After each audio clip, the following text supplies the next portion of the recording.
মাথো দুটা দিন বাকি আছে। এই দুটা দিনৰ পিছতেই ভাৰত স্বাধীনতাৰ 15 আগষ্টৰ যি দিনটোৰ যি কাৰ্যসূচী, সেই কাৰ্যসূচী ৰূপায়ণৰ বাবে গহপুৰ মহকুমা প্ৰশাসনে আৰু গহপুৰ আৰক্ষী বিভাগে এক সুন্দৰ ব্যৱস্থা লৈছে। আৰু মই বৰ্তমান উপস্থিত আছোঁ গহপুৰ মহকুমাৰ ডিপটিৰ কাৰ্যালয়ৰ সন্মুখৰ এই ফিল্ডত আছোঁ। আৰু এই ফিল্ডতে যে কুচকাৱাজ চলি আছে। এই উল্লেখনীয় যি কাৰ্যসূচী হ'ব 15 আগষ্টৰ দিনটোত, সেই দিনটোৰ কাৰ্যসূচীৰ বাবে ইয়াত কুচকাৱাজ চলি আছে, অনুশীলন চলি আছে। মোৰ কেমেৰা সহযোগীয়ে সমগ্ৰ পৰিৱেশটো এনি ভাৰতৰ সমূহ দৰ্শকক দেখুৱাবলৈ মই অনুৰোধ জনাইছোঁ। এয়া কুচকাৱাজ চলি আছে। ইয়াতে বহুকেইখন বিদ্যালয় আৰু মহাবিদ্যালয়ৰ ছাত্ৰ ছাত্ৰী আহিছে, NCC টিম আহিছে আৰু এনেদৰে তেওঁলোকে প্ৰস্তুত হৈছে 15 আগষ্টৰ সেই উল্লেখনীয় কাৰ্যসূচীৰ দিনটোৰ বাবে। আৰু দুটা দিনৰ পিছতে এই কাৰ্যসূচী সমগ্ৰ ভাৰতবৰ্ষত হ'ব। আৰু গহপুৰ মহকুমা প্ৰশাসনে এক পদক্ষেপ লৈ এক আয়োজনৰ ব্যৱস্থা কৰিছে। আমাৰ মাজত গহপুৰ মহকুমাৰ প্ৰশাসনৰ এগৰাকী বিষয়া আছে, চক্ৰ বিষয়া ডাঙৰীয়া আছে। আমি কেনেধৰণে কাৰ্যসূচী ৰূপায়ণ কৰা হ'ব আৰু কি কি কাৰ্যসূচী লোৱা হৈছে? আগন্তুক স্বাধীনতা দিৱস উপলক্ষে গহপুৰ মহকুমা প্ৰশাসনৰ তৰফৰ পৰা সকলো ধৰণৰ প্ৰস্তুতি ইতিমধ্যে আৰম্ভ কৰা হৈছে।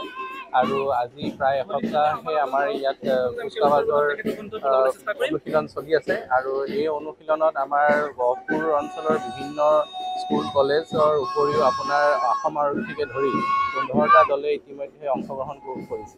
হয়, আৰু নতুন কিবা কাৰ্যসূচী এবাৰ লোৱাৰ অনুষ্ঠান হ'ব নেকি? ইয়াত আপোনাৰ সাংস্কৃতিক অনুষ্ঠান থাকিব আৰু এখন প্ৰীতি খেলৰ ফুটবল খেলৰ আয়োজন কৰা হৈছে।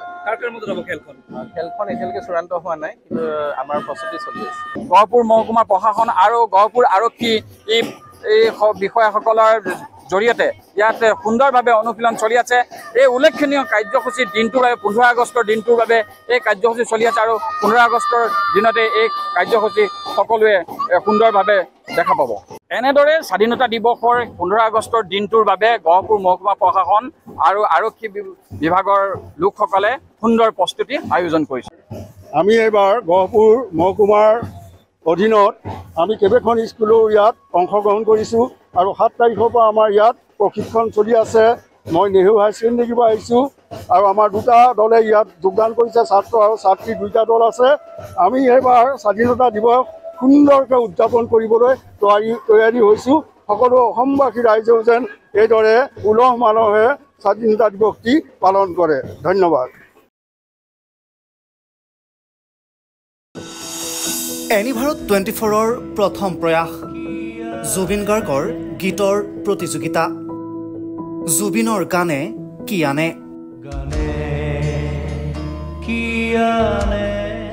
অডিশ্যনৰ বাবে যোগাযোগ কৰক 8638661821 আৰু 8812831556 নম্বৰত।